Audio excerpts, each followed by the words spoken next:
Hi everyone, Adam here. Welcome to Social Media and Your Organization. You all should all be in groups. You should all have selected an organization.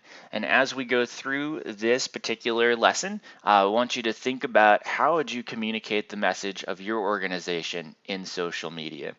And this lesson, actually, just so you're aware, is kind of like a bonus lesson. You get two lessons in one here. The first one is we're going to talk about social media. Most of this information you'll get from reading, actually. And then the second part is about how to write a communication plan, which is actually what your assignment for this will be.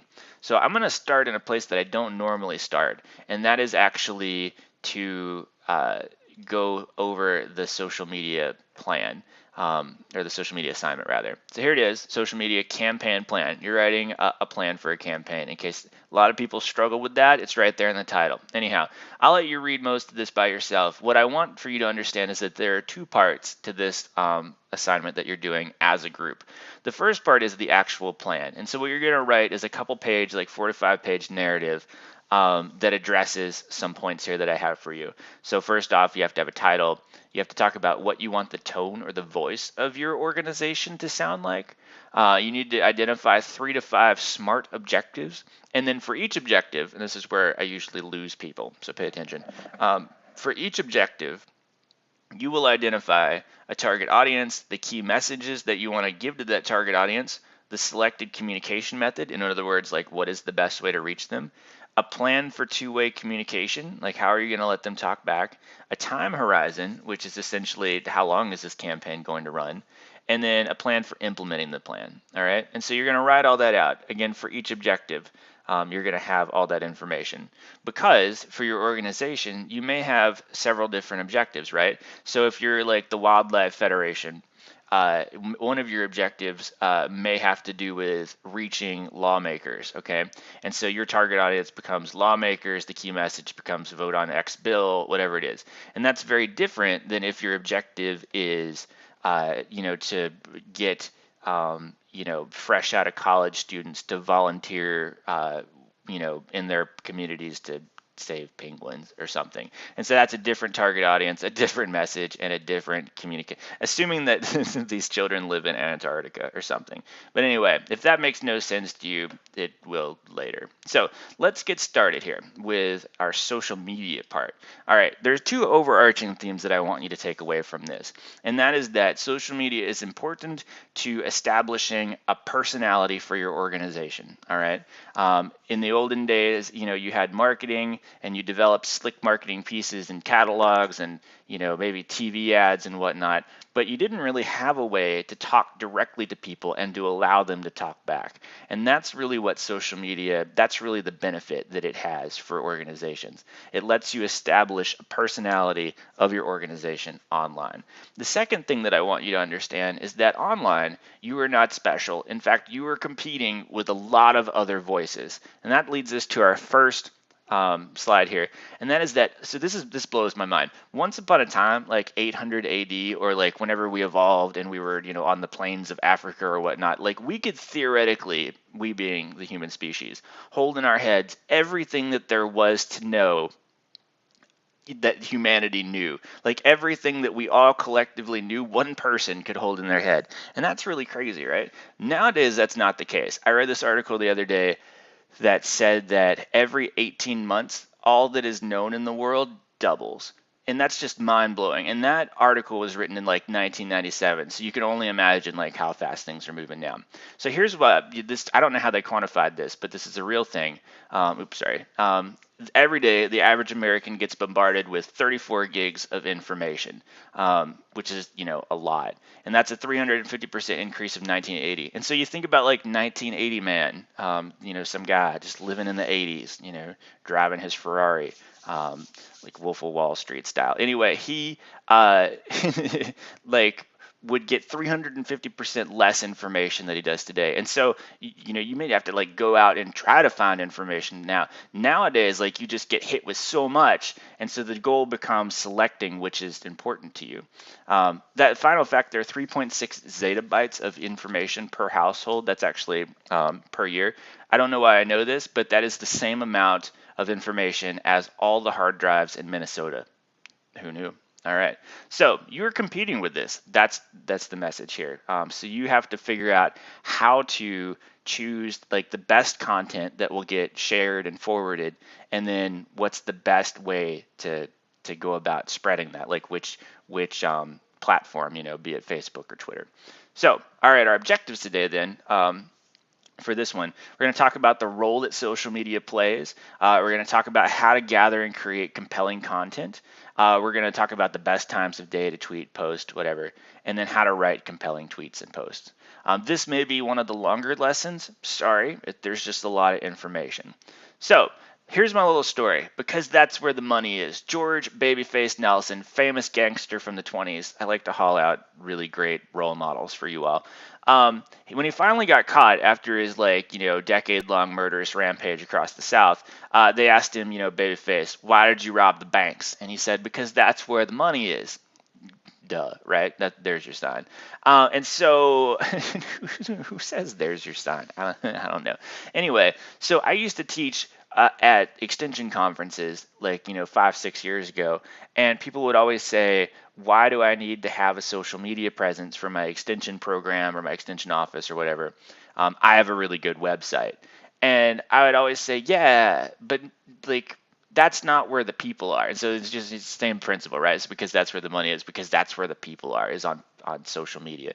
So I always make the analogy of like having a really great corporate website that has everything, all the bells and whistles, is like having a really great store that has everything you could need at really reasonable prices that's only 50 miles out of town.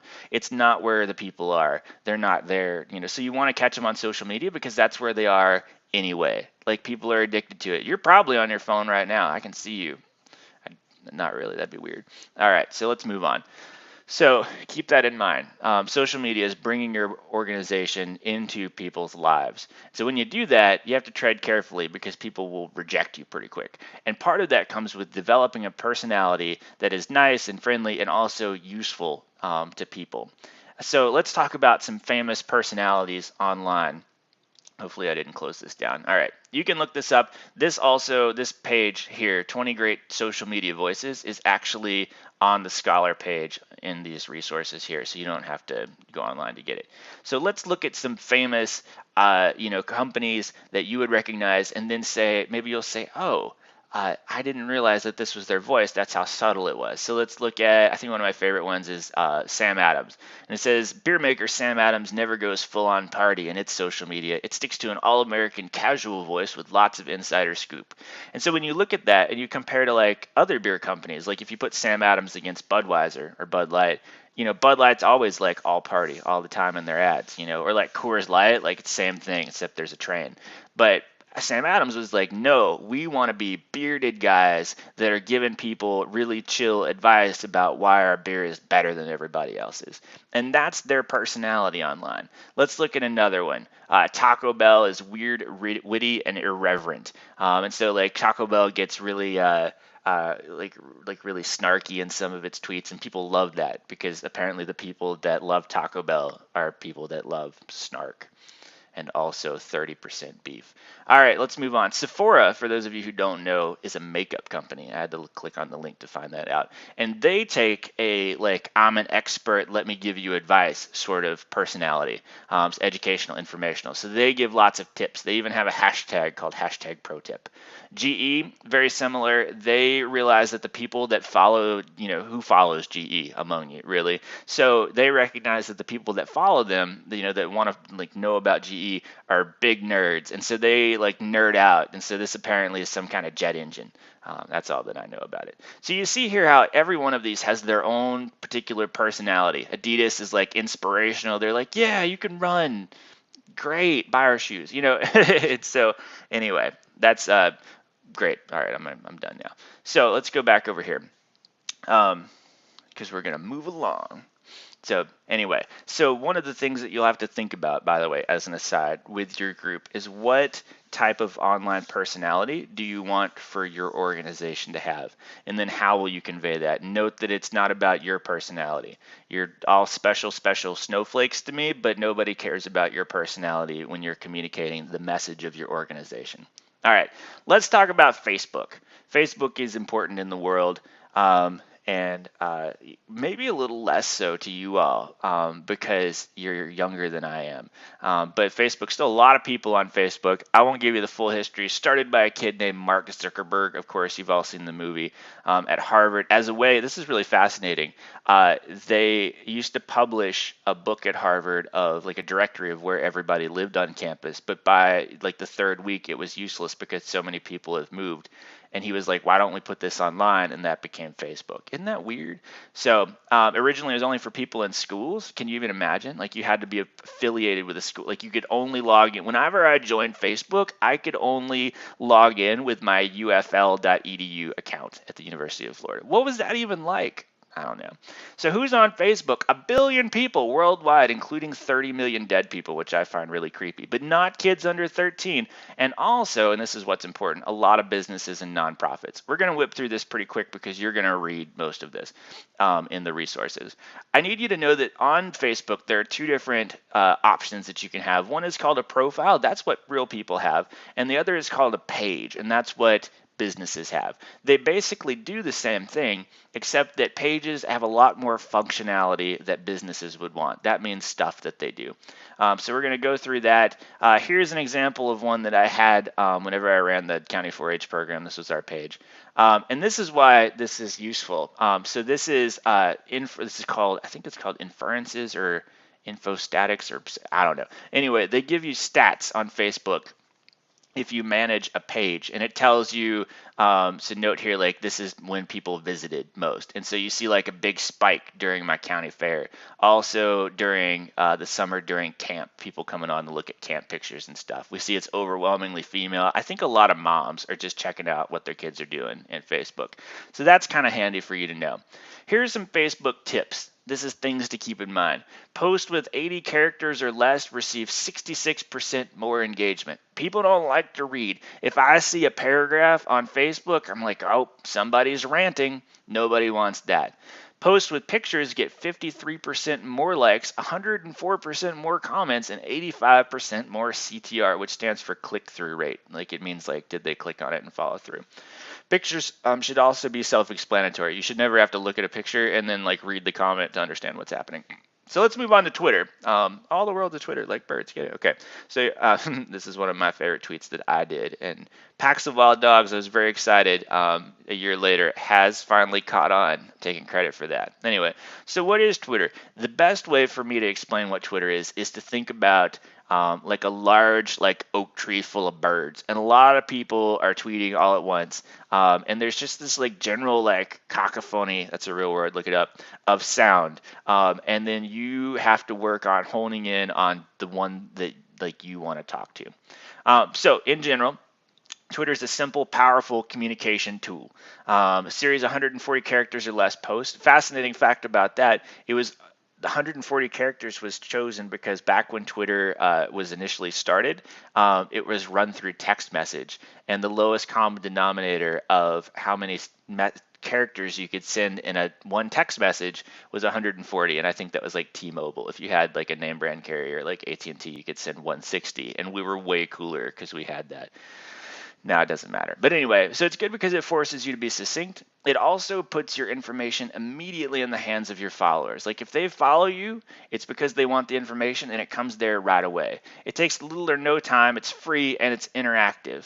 All right, so another value of Twitter is that it allows you to network with members, to hear what they're saying. Like you can follow them, like creep on them, see what they're saying about your program. You can answer questions. You can have like a poll. You can be like, hey guys, what do we think of this? And then they can tweet back at you and you can get feedback right away, and it's free.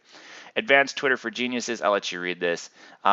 This is all. So there are 5 types of tweets basically that you can do: links, images, quotes, retweets, questions.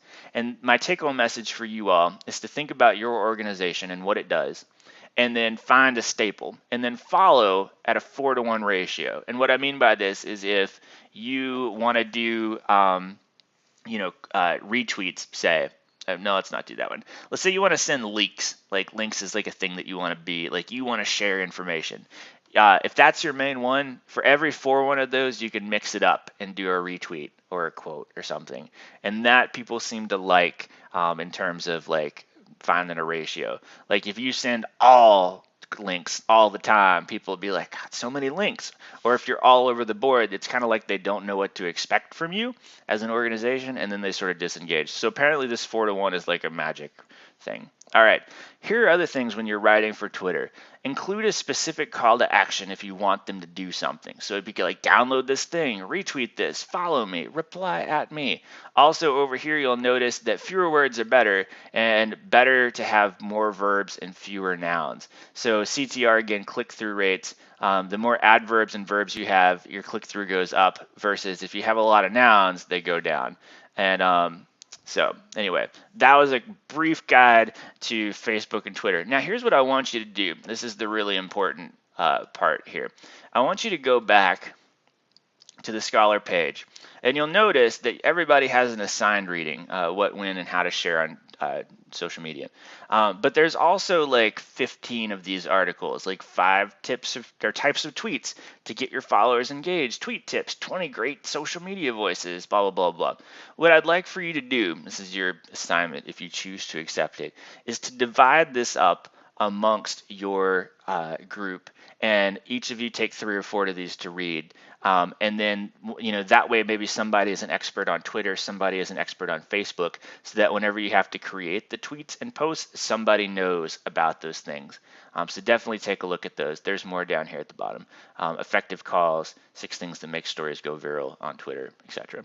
So those are good things. All right. So, and that is where, just FYI, is where I expect you to get most of the information, because I realize we whip through Facebook and Twitter pretty quickly, but that's because I find it really boring when people read to me on the internet. So I'm going to allow you to read this directly and get that information. When we come back in the second video, we're going to be learning about how to put together a communication plan. Thanks for listening.